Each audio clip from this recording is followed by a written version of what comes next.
اللہ الرحمن الرحیم۔ معزز ناظرین السلام علیکم۔ ایک بار جرمن بحریہ کے سربراہ نے ایک مسلمان نوجوان سے کہا، میں تمہارے رسول سے بڑا آدمی ہوں۔ نوجوان نے کہا، میرا رسول کون ہے؟ جنرل نے کہا، تم مسلمان ہو، تمہارا رسول محمد ہے۔ نوجوان نے کہا، تم کیسے بڑا آدمی ہو؟ جنرل نے کہا، میرے ایک حکم پر یہ 20,000 فوجی جو تمہارے سامنے ہے 10 منٹ کے اندر صف بستہ ہو جاتے ہیں۔ نوجوان نے کہا، اگر تمہارے سامنے مختلف عمر کے 20,000 لوگوں کو لایا جائے، ان کو صف بستہ کرنے کے لیے کتنا وقت لوگے؟ جنرل نے کہا، اگر وہ میری تربیت یافتہ ہو تو 2 گھنٹے میں سیدھے کھڑے ہو جائیں گے۔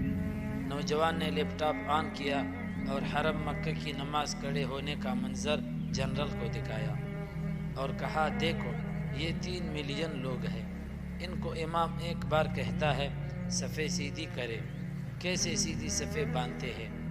حالانکہ یہ دنیا کے مختلف ملکوں سے آئے ہیں، ایک دوسرے کو جانتے بھی نہیں، ان کی عمریں بھی مختلف ہیں، مرد بھی ہے، خواتین بھی ہے، بچے اور بوڑھے بھی ہیں، معذور اور مریض بھی ہے۔ اگر ایک آواز پر 1 منٹ میں کیسے صف بستہ ہوتے ہیں؟ یہ ہے میرے رسول اللہ صلی اللہ علیہ وسلم کی تعلیمات اور تربیت کا نتیجہ۔ دوستو، مزید اس طرح کی ویڈیوز دیکھنے کے لیے ہمارے اس چینل کو ضرور سبسکرائب کریں۔ جزاک اللہ۔